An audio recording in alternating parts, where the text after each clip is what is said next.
एक बड़े से जंगल में पुष्पराज नाम का एक बड़ा स्मगलर हुआ करता था। उसके पास बहुत से लोग काम करते थे। वो लाल चंदन के पेड़ों को काटता था। उन्हें उसके पास मौजूद हाथी उठाकर ले जाते थे और उसके आदमी लॉरियों में लाल चंदन को चढ़ाते थे। वहाँ से लॉरी निकलते थे।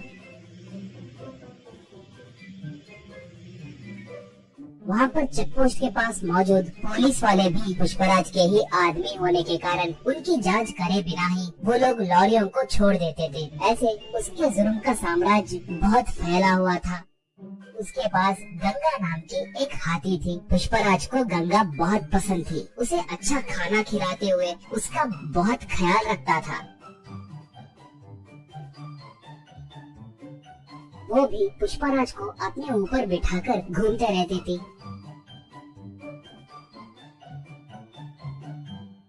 पुष्पराज आसपास के गांव में भी बहुत दान करता था।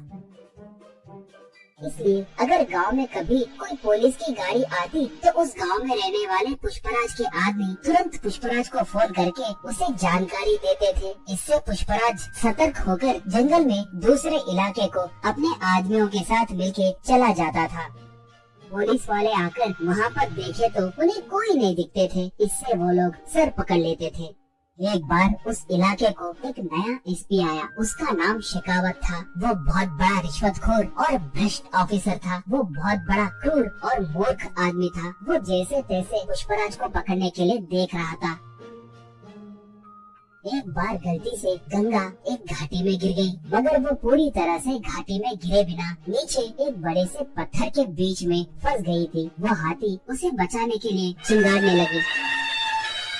उसके चिंगार को सुनकर पुष्पराज और उसके आदमी वहाँ पर आए। वो लोग गंगा को देखकर उसे कैसे बचाना है कहकर सोचने लगे। पुष्पराज तब, अरे इसे बचाने के लिए हमारी ताकत बस नहीं होगी। इसके लिए एक जेसीबी को लाना होगा। वो अब कहाँ पर होगा? उसे अब तुरंत लेकर आइए, कहा। एकदम पुष्पा भाई, उस जेसीबी के मालिक का घर पुलिस स्टेशन के बिल्कुल बगल में ही है। हम अब उसके लिए गए तो बहुत खतरा होगा। पुलिस वाले हमें पकड़ सकते हैं। हम अब गंगा को छोड़ दिए तो ही अच्छा रहेगा। हमें वहाँ पर जाने के लिए हिम्मत नहीं है भाई, कहा। पुष्पराज उसे एक खींच के मारकर, गंगा के लिए मैं चाहे जितना भी दूर जा सकता हूँ। आप नहीं गए तो मैं ही जाकर उस जेसीबी को लाऊंगा। इसके अंदर आप लोग रस्सियों को तैयार करके रखना, कहा।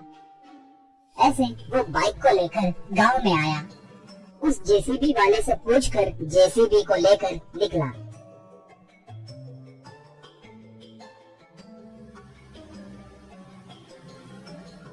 उसे देखकर एक पुलिस इन्फॉर्मर शेखावत को फोन करके पूरी बात बताया। बस शेखावत तुरंत अपने जीप में निकला।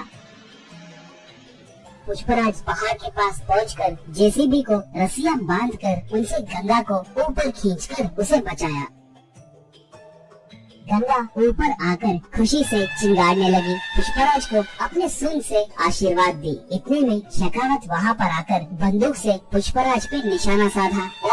शराफत से सरेंडर हो जाओ, वरना ये बुलेट तुम्हारे भेजे में घुसेगी, कहकर पुकारा। उसे देखकर पुष्पराज के आदमी मारे डर के वहाँ से भाग गए। पुष्पराज तब, मैं तुम्हारे बारे में बहुत कुछ सुना। तुम्हारे जैसे निठल्लों को मैंने बहुत देखा है। मैं तुम्हें सरेंडर हुआ तो भी तुम मुझ पर केस डालकर मुझे जेल में नहीं डालोगे कहकर मुझे अच्छे से पता है। मुझे एनकाउंटर करोगे कहकर मैं जानता हूँ, कहा। शेखावत तब, सही कहा, तुम बहुत समझदार हो। मैं तुम्हें एनकाउंटर करने के लिए ही आया हूँ। तुम्हें टपका दिए तो मुझे 10 करोड़ रुपए मिलेंगे। चुपचाप भगवान की याद करो, यही तुम्हारे आखिरी क्षण है, कहा। बस गंगा एकदम से उस पर वार की। सूंड से उसके हाथ में के बंदूक को दूर फेंक दी। उसे अपने सूंड से पकड़कर जमीन पे जोर से पटकी। बाद में उसे उसी घाटी में फेंक दी। इससे उसे छुटकारा मिला।